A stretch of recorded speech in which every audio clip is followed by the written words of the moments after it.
Hello everyone, welcome to inspire classes. तो कैसे चल रही है आपकी प्रिपरेशन? क्योंकि आज मैं लेकर आई हूँ एक परफेक्ट गाइडेंस एम्स नर्सिंग वालों के लिए।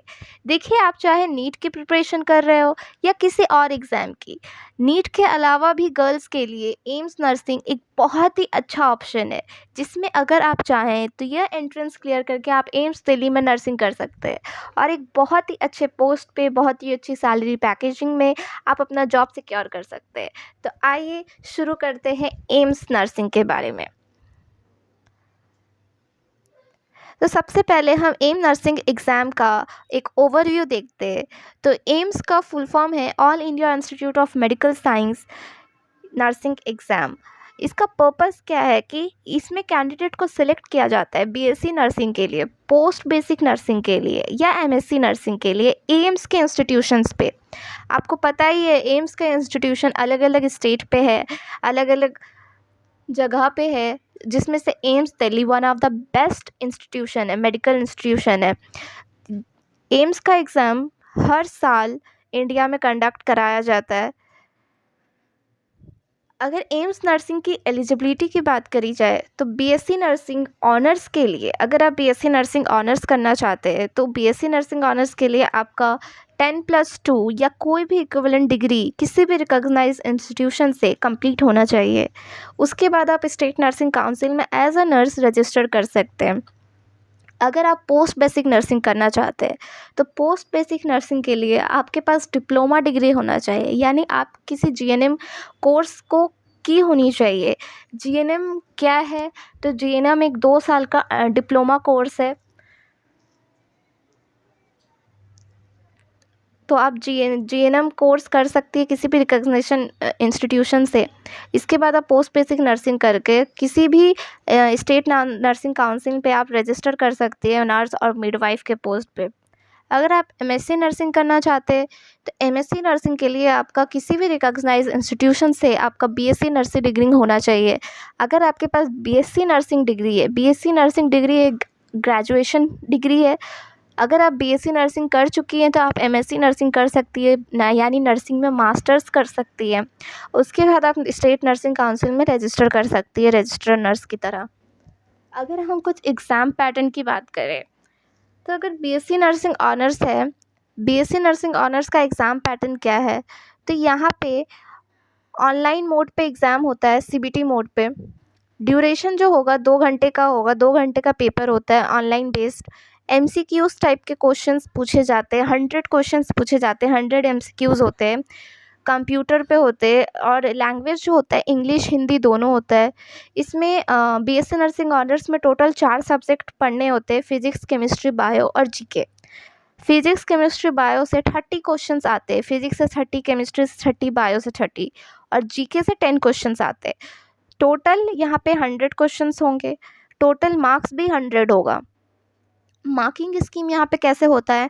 तो हर करेक्ट आंसर के लिए आपको +1 मिलेगा और हर गलत आंसर पे आपका 0.25 मार्क्स डिडक्ट कर लिया जाएगा और अगर आपने कोई आंसर अटेम्प्ट नहीं किया तो वहाँ पे 0 मिलेगा आपको।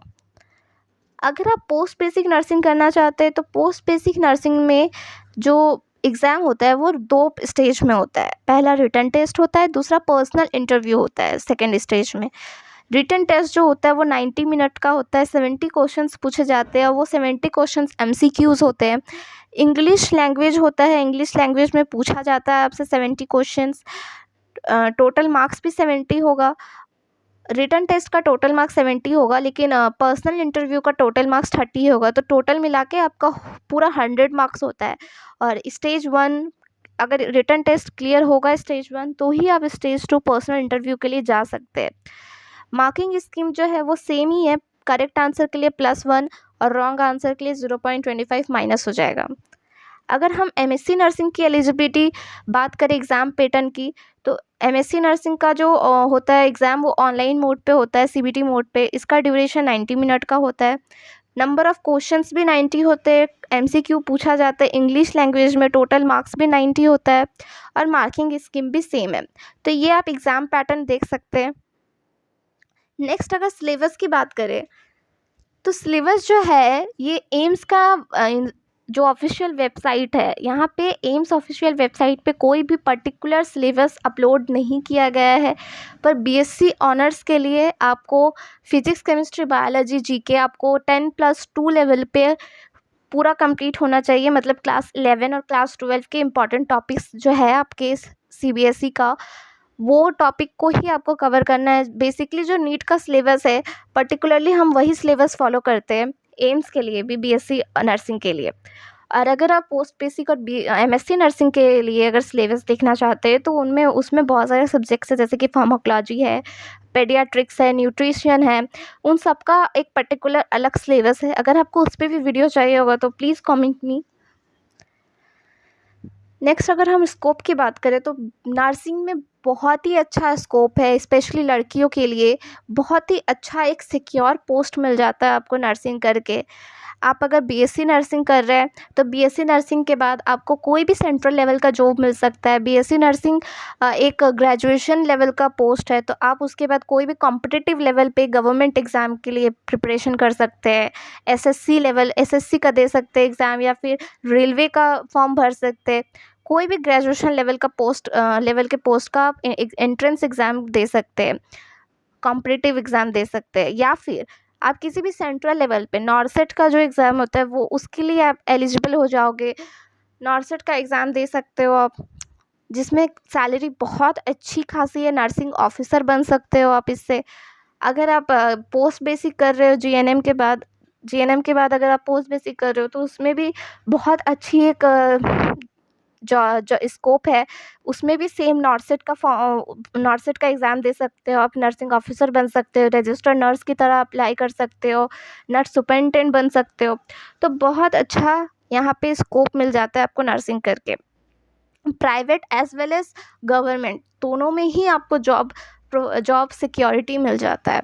अगर सैलरी की बात करें, तो जितना भी डिडक्शन होता है, जितना भी पेनल्टी डिडक्शन होता है, उसके बाद आपको हाथ में as a fresher new joinee पे 83,000 आराम से मिल सकता है आपको। तो बहुत ही अच्छा जॉब प्रोफाइल है, सिक्योरिटी के साथ, लड़कियों के लिए बहुत अच्छा सैलरी के साथ आपको बहुत अच्छा पोस्ट पे जॉब मिल सकता है। तो प्लीज़ आप इस एग्ज़ाम का फॉर्म ज़रूर भरिए और इसका प्रिपरेशन अभी से स्टार्ट कर दीजिए, अगर अभी तक स्टार्ट नहीं किए हैं तो। अगर इसका एप्लीकेशन प्रोसेस की बात करें, तो फॉर्म जो है वो ऑफिशियल एम्स वेबसाइट पे अवेलेबल होगा, और तो उसके लिए आपको मेरे चैनल पे अपडेटेड रहना होगा। आप अपडेटेड रहिए मेरे चैनल में। मैं फॉर्म कब रिलीज़ होगा, फॉर्म कब आउट हुआ है, कब से किस टाइम का डेट है, लास्ट डेट क्या है फॉर्म अप्लाई करने का, मैं सब कुछ चैनल पे अपलोड करूँगी जब भी उसके ऑफिशियल वेबसाइट पे कोई भी नोटिफिकेशन आएगा। अगर एप्लीकेशन फ़ीस की बात करें, तो जनरल और ओबीसी वालों के लिए 2000 होता है एप्लीकेशन फ़ीस, और एससी एसटी ईडब्ल्यूएस के लिए 1600 फ़ीस होता है।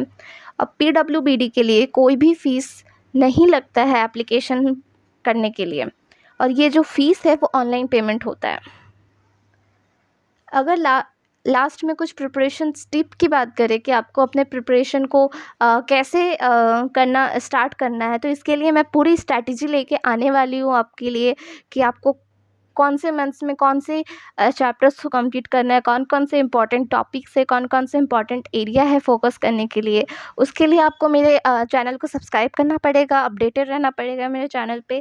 मैं बहुत जल्दी वो वीडियो भी लेके आऊँगी कि क्या स्ट्रैटेजी हम अपनाएं एम्स को क्रैक करने के लिए। अभी मैं इन शॉर्ट कुछ प्रिपरेशन टिप्स आपके साथ शेयर कर रही हूँ, जैसे कि सिलेबस को समझिए, जो भी सब्जेक्ट्स है उसके कोर टॉपिक्स को फोकस कीजिए, प्रीवियस ईयर्स के पेपर को प्रैक्टिस कीजिए, ताकि क्वेश्चन पैटर्न समझ में आए, आपको क्वेश्चन का लेवल समझ में आए। और मेरे चैनल में अपडेटेड रहिए, मैं रोज़ कुछ ना कुछ अपडेट आपके साथ शेयर करूँगी, जो भी मुझे ऑफिशियल वेबसाइट पर देखने को मिलेगा। At the end, thank you so much. यहाँ तक इस पूरे वीडियो पे बने रहने के लिए थैंक यू सो मच। अगर वीडियो अच्छा लगा तो please like it, and as a और वीडियोज़ के लिए subscribe my channel. Thank you so much.